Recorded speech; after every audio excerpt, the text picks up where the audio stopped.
Welcome back in engineer साहिल का ज्ञान। अब बात कर रहे हैं अपन चैप्टर 2 की। तो पूरा चैप्टर 2 है इसी वीडियो के अंदर। ठीक है, तो प्रोसेस क्वालिटी की बात की जाएगी। अब तक हमने प्रोडक्ट देखा, सर्विस देखा। ठीक है, अब देखते हैं प्रोसेस क्वालिटी क्या होती है। यानी कोई भी प्रोसेस आप दे रहे हो, कोई भी प्रोसेस चल रही है, उसके अंदर क्वालिटी की बात हो रही है।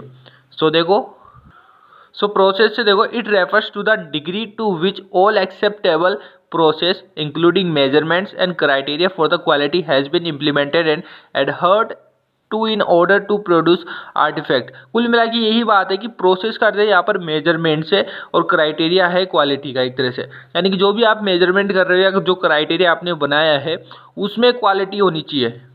ठीक है, so it is A measure of excellence of inter related work items like task, procedures, step. यानी कि जो आपने स्टेप्स बनाए वो एकदम परफेक्ट होने चाहिए। जो भी आप टास्क ले रहे हो वो टास्क एकदम गजब वाले होने चाहिए। जो भी प्रोसीजर अपना रहे हो उससे बेस्ट आउटपुट निकल के आना चाहिए कुल मिला के। तभी तो अपन बोलेंगे कि हाँ भाई, जो भी प्रोसेस बनाई है उसके अंदर क्वालिटी बहुत अच्छी है आपकी, कि आपकी जो स्टेप है उनको फॉलो करके आप अपना गोल अचीव कर लोगे। यानी कि आपकी स्टेप में क्वालिटी एकदम बढ़िया है। तो एग्जाम्पल है इसके अंदर सिक्स सिग्मा, ए प्रोजेक्ट मैनेजर मेथोडोलॉजी। एक्चुअली ये कंपनी में यूज की जाती है सिक्स सिग्मा, ये मैं आपको बताऊंगा भी अभी। Second one is TQM, total quality management. Third one is BPR, business process reengineering. PDC है, ये पता ही आपको, plan, do, check, act, cycle. OQM, object oriented quality management. तो ये कुछ एग्जाम्पल्स है प्रोसेस क्वालिटी के, और अपने आगे जाके टॉपिक्स भी बनेंगे। तो पहले बात करता हूँ सिक्स सिग्मा के बारे में अंदर।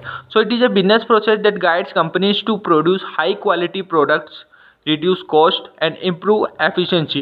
क्या क्या करता है ये? प्रोड्यूस करवाएगा आपको हाई क्वालिटी के प्रोडक्ट्स, रिड्यूस कर देगा कॉस्ट को, और इम्प्रूव कर देगा आपकी एफिशिएंसी को। कौन कर रहा है? Six sigma rule. ठीक है, तो देखो, सो इसी के अंदर एक कॉन्सेप्ट आता है DFSS concept can be included into all existing product development process. It includes 5 step process. जो आपका सिक्स सिग्मा है ना, वो 5 प्रोसेस यानी 5 स्टेप को इंक्लूड करके चलता है। दीज आर, डिफाइन करोगे सबसे पहले किसी भी चीज़ को, उसके बाद उसको मेजर करोगे, उसको एनालिसिस करोगे कितना सही है कितना गलत है, इम्प्रोवाइजन की नीड है नहीं है, इम्प्रोवाइजन की नीड है तो इम्प्रूवमेंट में जाओगे, इम्प्रूवमेंट के बाद उसको कंट्रोल करोगे, चेक करोगे। ठीक है, तो ये 5 हो गए, define, measure, analysis, improve and control six sigma के अंदर। अब चलते अपन graphical and statistical tag for process quality improvement. तो इसके अंदर एक आता है 7QC टूल्स। ये very important from exam point of view. I would like to say 7QC आपके एग्जाम में भी आ सकता है, और पर्सनली इंडिविजुअल क्वेश्चंस भी बन सकते हैं। इतना बड़ा कॉन्सेप्ट है ये 7QC tools. These are the basic quality control tools which helps in solving quality issues through data collection. देखो ये क्या कर रहा है, क्वालिटी इश्यूज को सोल्व कर रहा है। कैसे? डेटा कलेक्शन के थ्रू। एनालिसिस कर रहा है, डेटा को आइडेंटिफिकेशन कर रहा है, रूट कॉज कर रहा है, मेजरिंग कर रहा है रिजल्ट को। अब there are 7। Now see, first one is cause and effect. यानी कि पहले तो कारण ढूंढेगा, फिर उससे क्या रिजल्ट निकलता है वो। तो cause and effect diagram, check sheet diagram, table diagram भी कह सकते हो इसको। ये आपका कंट्रोल चार्ट बनाना पड़ेगा इसके अंदर, हिस्टोग्राम। ठीक है, और ये आपका Pareto chart, scatter diagram and flow chart. तो देखो यहाँ पर कैसे बोलोगे कोज एंड इफेक्ट, CCCHPSF। ट्रिक हो गई एक तरह से। ट्रिक देखो इसकी ऐसे हो जाएगी, 3C है पास या फेल। 3C है पास फेल। ठीक है, तो इससे आप निकाल सकते हो cause and effect diagram, check sheet, control chart, histogram, Pareto chart, scatter diagram and flow chart. अब देखते हैं सबसे पहले cause and effect diagram. So look into it. Okay, 1 second. Okay, हाँ, तो देखो इस कोज एंड इफेक्ट डायग्राम को अपन फिश बॉन्ड भी कहते हैं। लाइक फिश की तरह दिखता ही है, क्योंकि फिश की आप अंदर से स्ट्रक्चर देखोगे तो कुछ इसी प्रकार की आपकी हड्डियां होती है। ठीक है, बॉन्ड्स होती है, तो इसलिए बोलते हैं it is also known as fish bond diagram. It shows relationship of all the factor.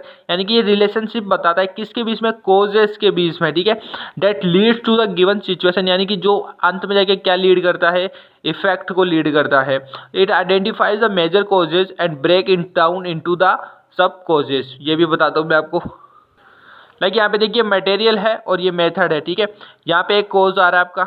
ठीक है, यहाँ से एक कोज आ रहा है। ठीक है, ये मिडल वाला कोज आ रहा है एक सबसे बड़ा। ठीक है, हो गया। अब ये एक तरह से वो लाइन समझ लो आप, कौन सी वाली, ये वाली एक तरह से, ठीक है। अब इसके अंदर एक स्ट्रेट लाइन आ गई, ठीक है, ऐसे इसमें एक स्ट्रेट लाइन आ गई, फिर एक अपर आ गया, यहाँ से चाहूँ तो मैं डाउन भी शो कर सकता हूँ, ठीक है, इसमें भी ऐसे ऊपर एक नीचे शो कर सकता हूँ। तो यानी कि मैं क्या कर रहा हूँ, मेजर, सबसे पहले तो मेजर कोज आइडेंटिफाई कर लिया, एक मटेरियल है मेरी मेजर कोज। अब इसके अंदर भी सब क्या करना है मेरे को, सब कोजेज फाइंड आउट करनी है, यानी कि break them into the sub causes, यानी कि लाइक फर्स्ट कोज है, ठीक है, कौन सी, ये वाली लाइन बन गई। अब इसमें भी और छोटा देखोगे तो क्या देखोगे, इसके लेफ्ट में इसके राइट में, तो मैं जैसे कि इसके ऊपर वाले में क्या आ रहा है, ऊपर से आ रहा है, ठीक है, तो ये सेकंड कोज बन गई। अब इसमें भी एक स्ट्रेट लाइन में जैसे यहाँ पर खींच देता हूँ तो ये कौन सी हो जाएगी, थर्ड कोज हो जाएगी। तो ऐसे सब पार्ट्स में डिवाइड होती जाती है फर्दर, जितनी इनको नीड होती है, ठीक है। तो ये इसका कॉन्सेप्ट है, ये आपको इस साइड कोज आ गया, इस साइड इफेक्ट आ गया। पर्पस क्या है, identify various causes affecting a process, यानी कि कौन कौन से रीजन्स है जो अफेक्ट करते हैं प्रोसेस को, उनको आइडेंटिफाई करने में हेल्प करता है। साथ के साथ helps group in reaching A common understanding of a problem, साथ के साथ ग्रुप्स को हेल्प करता है अंडरस्टैंडिंग ऑफ प्रॉब्लम्स को फाइंड आउट करने के लिए, वहाँ तक पहुँचने के लिए, तभी यहाँ पे पीपल दे रखा है, ठीक है। चले सेकंड क्या है, चेक चार्ट। जो आपकी चेक शीट है उसकी बात करूँ तो देखो, एक सिंपल डॉक्यूमेंट होता है जो आपका यूज किया जाता है डेटा कलेक्शन करने को। किस टाइप का डेटा कलेक्शन, रियल टाइम का, and particular data collection at a location where data is generated, जहाँ पे डेटा जनरेट हुआ है उस प्रकार की लोकेशन को भी फाइंड आउट करने का। तो अपन चेक शीट देख लेते हैं किस टाइप की लगती है। So as you can see, यहाँ पे काफ़ी सारे प्रोडक्ट्स दे रखे हैं रो के अंदर, और कॉलम वाइज आपकी डेट दे रखी है, एंड फाइनली टोटल बता रखा है। तो इससे अपन पता चल सकता है कि कौन सी डेट को कौन सा इवेंट हैपन हुआ है, या कौन सा डेटा कब अपन को कलेक्ट करना है पर्टिकुलर, ठीक है। तो ये होता है अपना चेक शीट, जिसके अंदर अपन जैसे मंडे को अपन को मिला प्रोडक्ट 1, तो वहाँ पर चेक मार्क कर देंगे, ओके। लाइक प्रोडक्ट 10 मिला अपन को सैटरडे को, तो अपन सैटरडे को चेक मार्क कर देंगे। तो इस तरह से ये चीज़ वर्क करती है। इसका पर्पज़ क्या है, how open are the certain events happening, कितने मतलब इवेंट्स हैपन हो रहे हैं, और साथ के साथ making information collecting easy from data. So data के थ्रू समझना थोड़ा टफ पड़ जाता है, बट टेबल के थ्रू समझते तो ईजी लगता है, ओके। थर्ड है हमारा control chart. A control chart is a line graph use to display variation on the time order interval, यानी कि जो आप यहाँ पे डायग्राम देख रखे हो, तो CL दिख रहा है, CL आपकी हो गई सेंटर लाइन, उससे नीचे होती है लोअर लाइन, उससे ऊपर होती है अपर लाइन। अब इसी के बीच में आपको वेरिएशन देखने को मिलेगा अलग अलग, ठीक है। तो उसी के अकॉर्डिंग आगे उन्होंने लूप बना के ग्राफ के थ्रू दिखा रखा है कि जैसे कि सेंटर लाइन पर सबसे टॉप रहेगा, उसके बाद वो डाउन रहेगा, और राइट साइड भी डाउन रहेगा। तो ये सैंपल नंबर इस साइड आपको दिखा दिए हैं। साथ के साथ आगे पढ़ते हैं अपन इसके अंदर की central line and the central limits are placed on the graph to help analysis the pattern of the data. तो यहाँ पर ये बता रखा है कि variation due to the normal cases, और वेरिएशन अगर असाइनेबल केसेस के अंदर है, और नीचे नीचे वेरिएशन जो आपके है अलग केसेस के लिए है, ठीक है। तो इस टाइप से आप इसको शो कर सकते हो कंट्रोल चार्ट के through. So control chart use करने का पर्पज ये है कि ये इंडिकेट कर देता है कि कौन सी प्रोसेस कंट्रोल में और कौन सी नहीं, इससे आइडेंटिफाई हो जाता है। साथ के साथ ये इंश्योर करेगा, आपको प्रोडक्ट क्वालिटी लेवल बताएगा, अपर है, लोअर है, मिडल है, ठीक है। To identify the dynamic and special causes of variation in the representing process we uses the control chart. Next one is your histogram.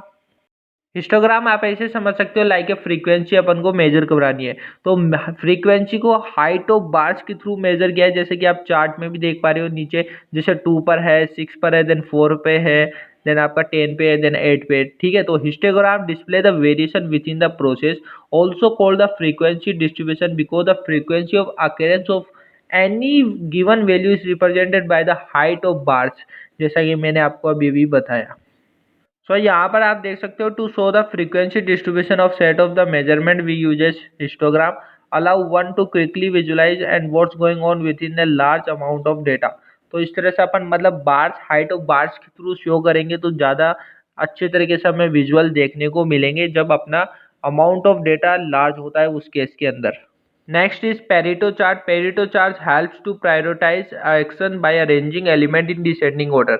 अब डिसेंडिंग ऑर्डर में देख पा रहे हो आप, जो हाइट ऑफ बार्स है वो धीरे धीरे घटते जा रहे हैं, घटते जा रहे हैं। तो this is showing us to a descending order. ऊपर एक लाइन आपको दिख रही है जो पॉइंट्स बनाती जा रही है। अब इनके अंदर मतलब हाइट ऑफ बार्स और उन पॉइंट्स में आप डिफरेंस देखोगे तो धीरे धीरे वो बढ़ता ही जा रहा है। तो यही चीज शो कर रहा है आपका पेरेटो चार्ट, जो आपको प्रायोरिटी शो करवा रहा है, इनफैक्ट आप कह सकते हो।